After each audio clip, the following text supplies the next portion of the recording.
Mariana, por ley, la Institución Nacional de Derechos Humanos debe presentar estos informes vinculados con la búsqueda de los detenidos desaparecidos. En este caso, ustedes están presentando un segundo informe. Es así, ¿verdad? Sí, así es. Presentamos el primer informe el 18 de mayo.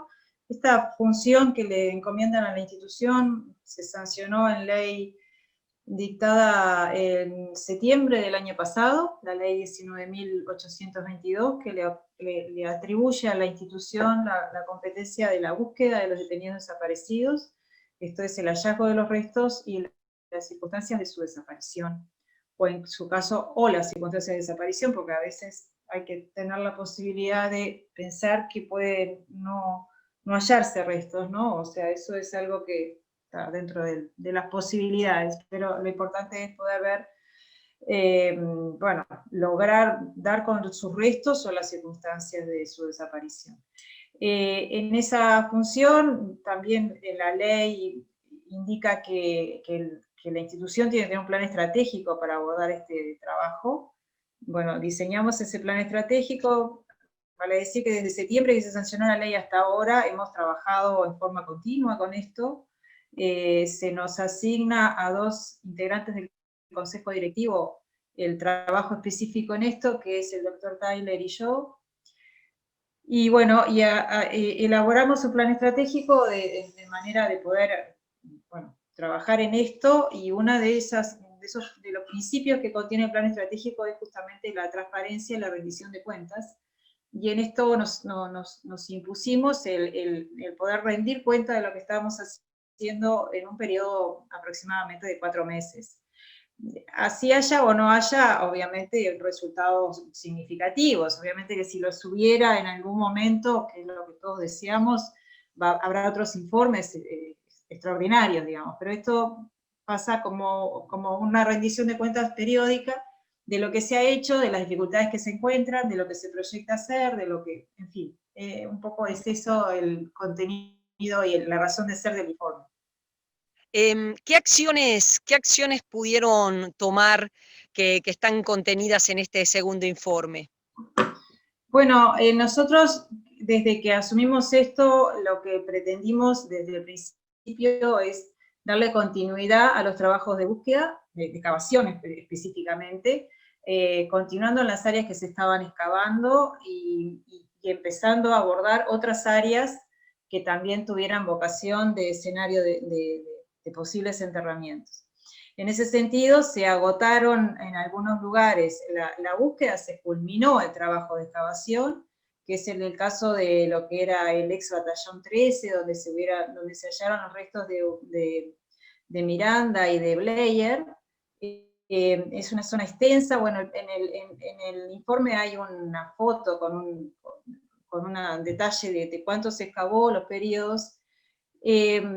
Y ahora eso, al haberse culminado, se cerró la cautela, se levantó la cautela. Todo esto se trabaja en base a en función a cautelas judiciales que se solicitan a través de la Fiscalía Especializada en Crímenes de Lesa Humanidad y a las diferentes sedes que correspondan. A veces puede ser, no necesariamente son las sedes que tienen las causas.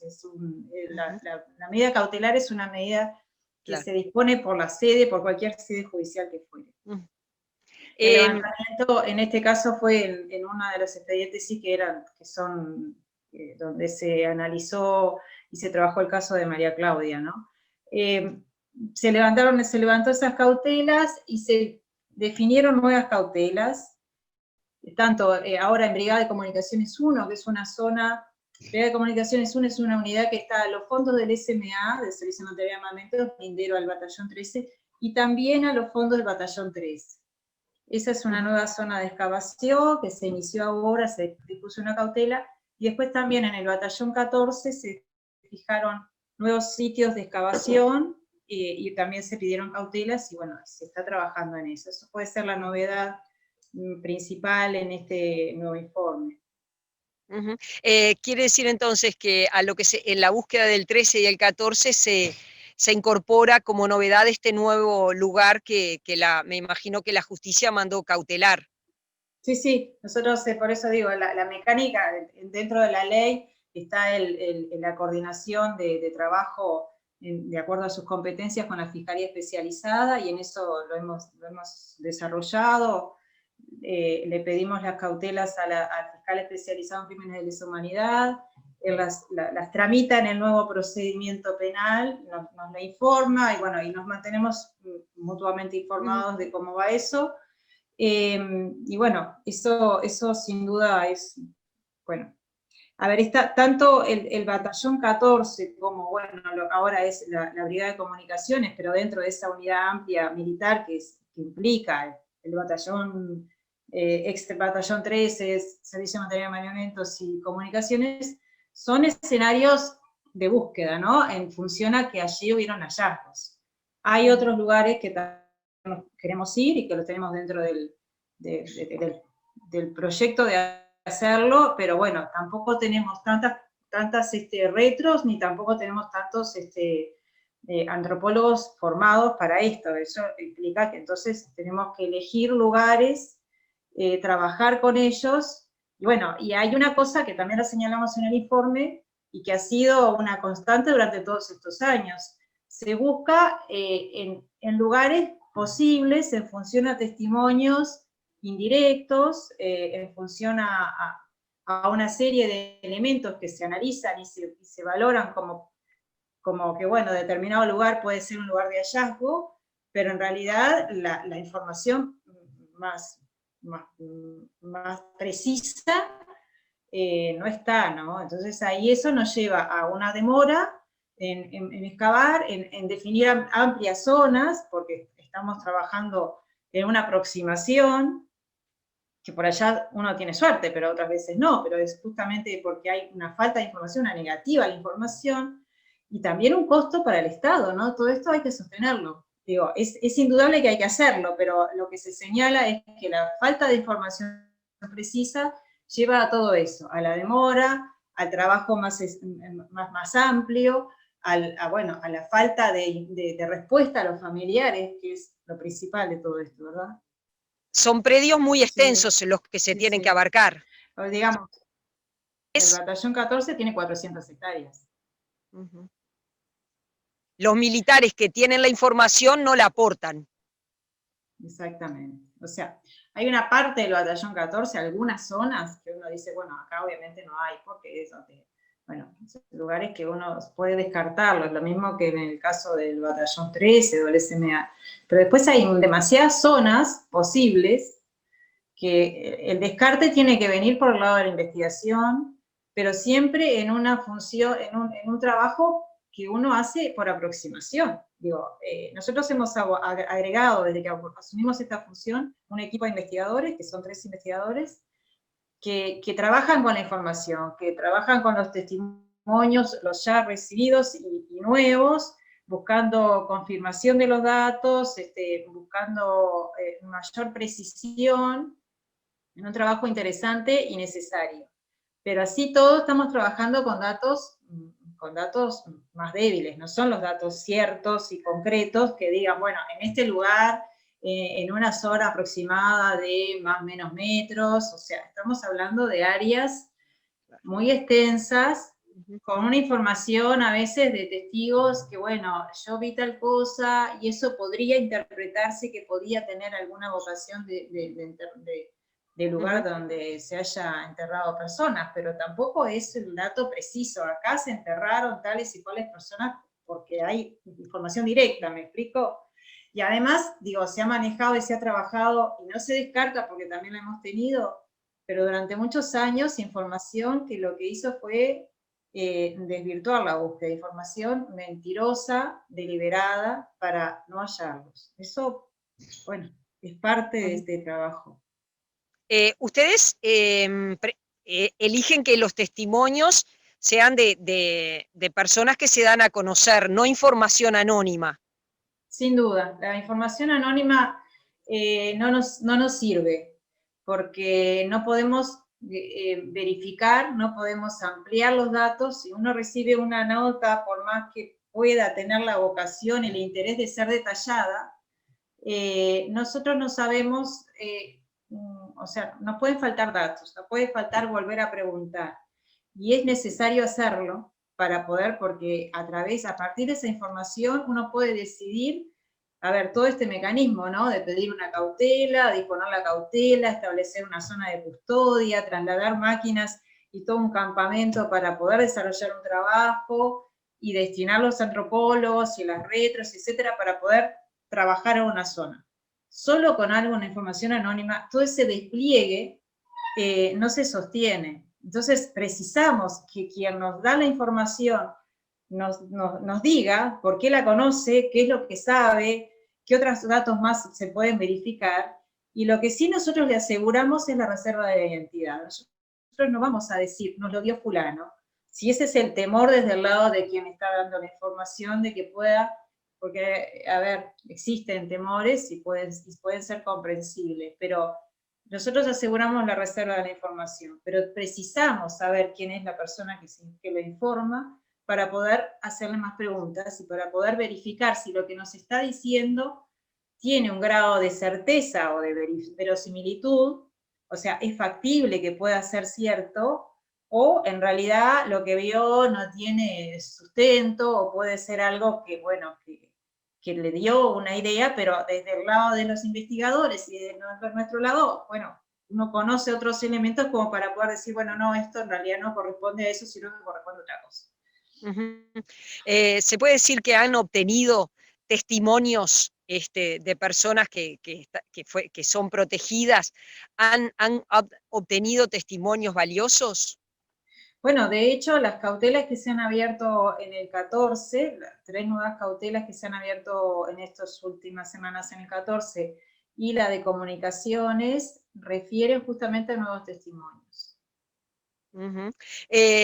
Porque la mayor debilidad de la investigación es precisamente esa, ¿verdad? Que quien tiene la información no la entrega.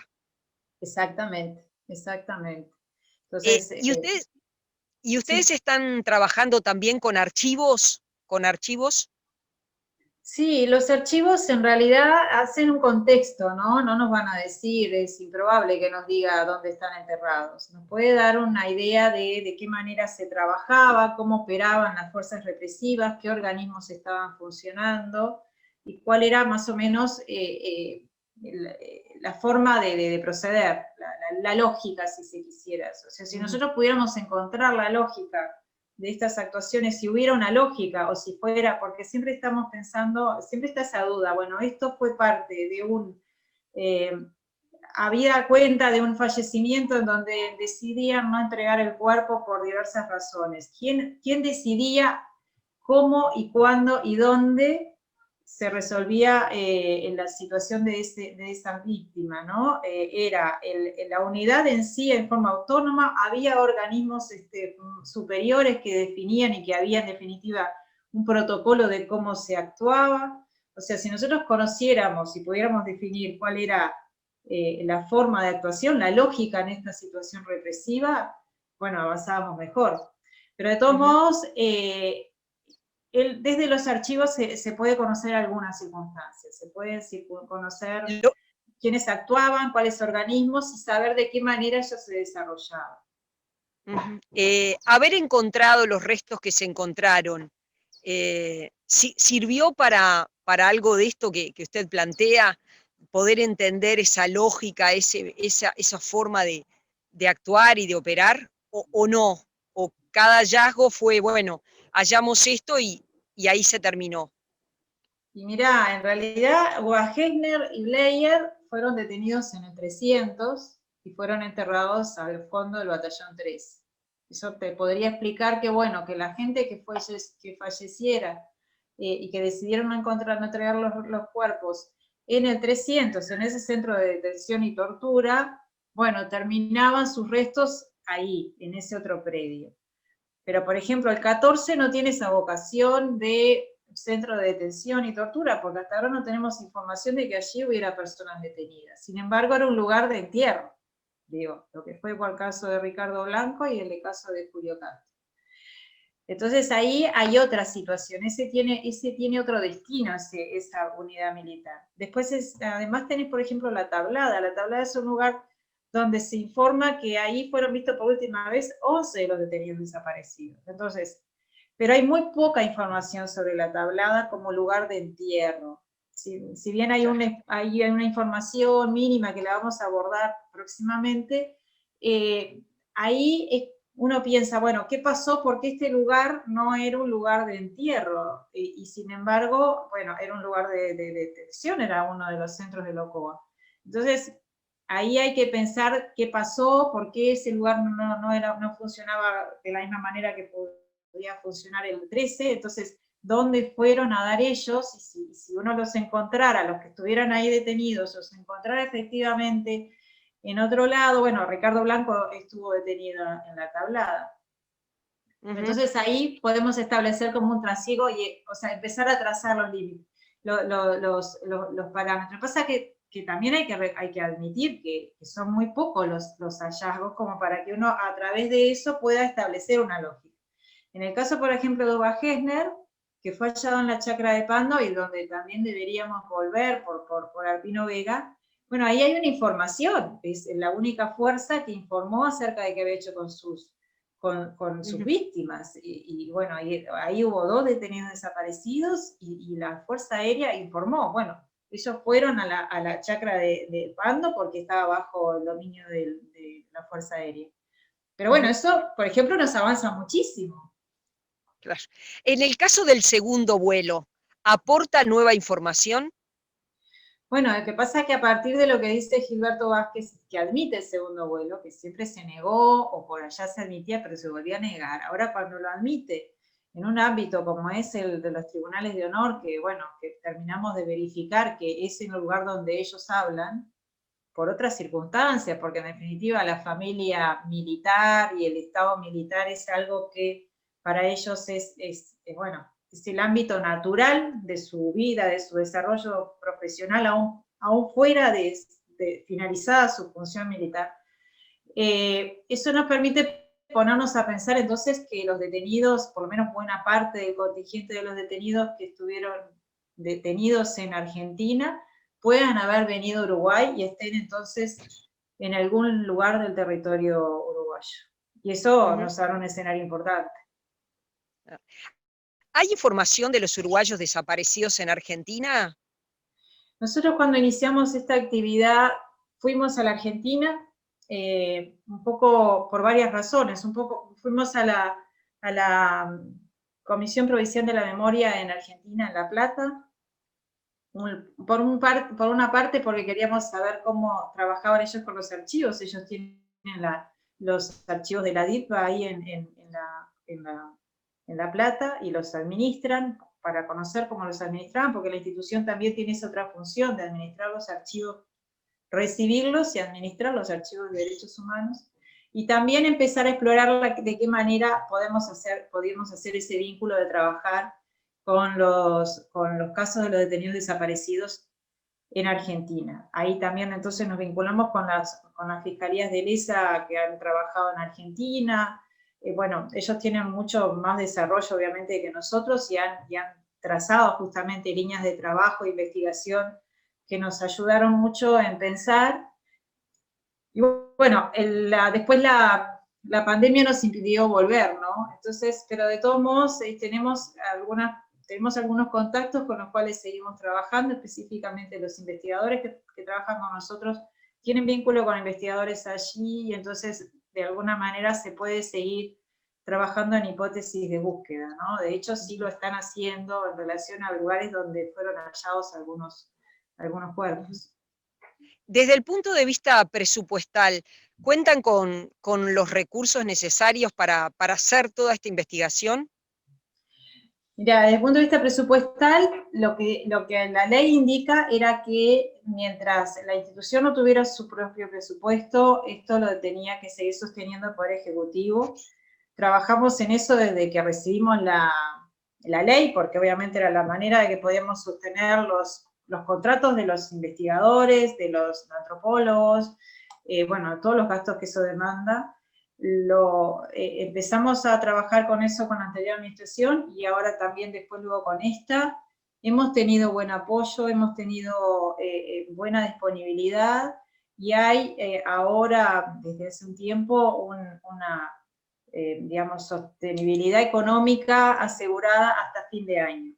El punto es que tenemos que lograr que ese mismo presupuesto, porque en realidad lo que está planteando la institución es el mismo presupuesto, lo mismo que estaba gastando el Poder Ejecutivo, que ahora lo asuma el Poder Legislativo, y para poder sostener esta búsqueda, no solamente por los 2 años que nos quedan a nosotros como integrantes de este Consejo Directivo, sino por los 5 años, o sea, por toda esta administración, en el entendido que, bueno, que esta tarea es una tarea larga y probablemente es algo que aparezca toda la información y pueda establecerse fehacientemente y hallarse los restos, es probable que esto continúe por varios años.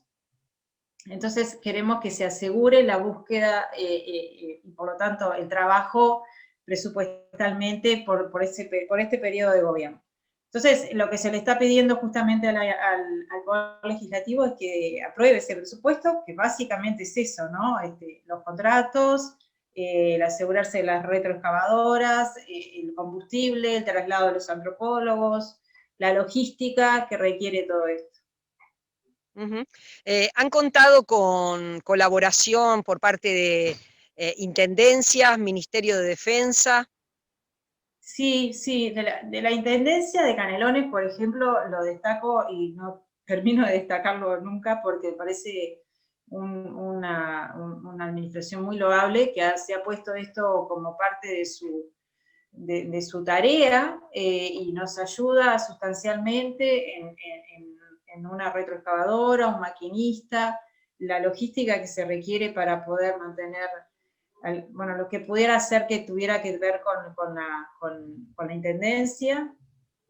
Y con la Intendencia de Montevideo ahora estamos dialogando para ver si nos puede prestar una retroexcavadora puntualmente para trabajar en la tablada, que nos beneficiaría porque así nos sacamos las retros que ya están trabajando en el Batallón 13, ahora en comunicaciones. O sea que por ese lado colaboración encontramos. Con el Ministerio del Interior hemos tenido buen diálogo, con el anterior ministro sí lo tuvimos y ahora lo hemos mantenido con este actual ministro, que ha sido siempre receptivo cuando pedimos reuniones para hablar sobre las cautelas que vamos a señalar, porque eso implica establecer un contingente de personas que tienen que hacer la custodia, preocuparse si hay alguna incidencia, ver cómo resolverla, etcétera. Ha sido bueno, esto, receptivo y con buena disponibilidad.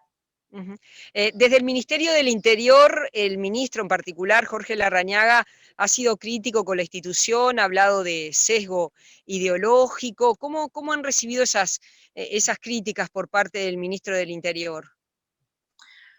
Bueno, la verdad que es una preocupación, pero también queremos destacar que es aislado, ¿no? Es un ministro que tiene esa forma tan reactiva de vincularse con la institución solo cumple su trabajo, no se ha salido ni un renglón del cumplimiento de la ley, somos muy cuidadosos de cumplir con la ley de la institución, la ley que establece las competencias de la institución y otras competencias. No olvidemos que la institución tiene la competencia que le da su creación y sus funciones fundamentales, que es la 18446 con algunas modificaciones, pero luego se le incorporan otras competencias, como es esta precisamente de la búsqueda, que esta es la última, pero antes también la de sitios de memoria, la de ley de salud mental, la ley de servicios de comunicación audiovisual, o sea, se le ha ido ampliando la competencia y la institución siempre ha sido se ha preocupado mucho de cumplir estrictamente con su cometido y no salirse de esos ámbitos.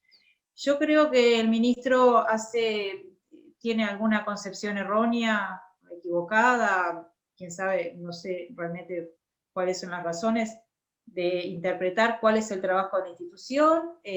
Sería bueno que también valorara que estos organismos no son creaciones autónomas del poder del Estado uruguayo, existen en más de 120 países con una formulación muy similar a esta.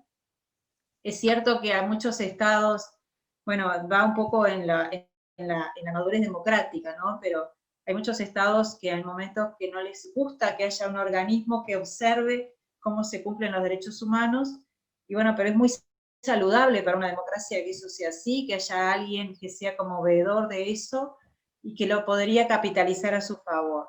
Un Ministerio del Interior, además, que, bueno, obviamente tiene una función que es, bueno, que tiene mucha visibilidad pública, ¿no? Y siempre está, digamos, en el ojo de la opinión pública, y eso puede generar también más dificultades en el momento de desarrollar la función, porque, bueno, porque va a ser tal vez más observado desde otros lados, no solamente desde la opinión pública, también desde la institución, pero no más observado porque sea el Ministerio Interior, sino porque es una función que genera fricciones o está mucho en juego, muchos derechos humanos vinculados, y ahí por ahí puede haber otras dificultades. Pero ser reactivo y atribuirle a la institución, y específicamente a sus directores, intencionalidades políticas partidarias, está lejísimo, ¿no? Ninguno de nosotros hemos tenido expresiones políticas partidarias. Se puede ver que toda la información y el trabajo que ha desarrollado la institución, donde el Ministerio del Interior ha sido muchos años, año a año, los informes anuales, uno de los organismos más observados, pero precisamente por esto, ¿no? Porque su propia actividad siempre entra en juego con limitaciones de derechos fundamentales. Bueno, no le hace bien ni al país, ni al Ministerio del Interior, obviamente. Bueno, la institución va a seguir trabajando como tiene que trabajar. Pero recalco además que entonces esto es más bien aislado, ¿no? Digo, se decía hace un ratito que con la relación con el ministro de Defensa es buena, con otros ministerios también hemos tenido diálogo y tenemos, bueno, ponernos a conversar acerca de cuál es nuestra competencia y de qué manera articulamos trabajo, ¿no? Gracias, Mariana Mota. Bueno, gracias a ustedes.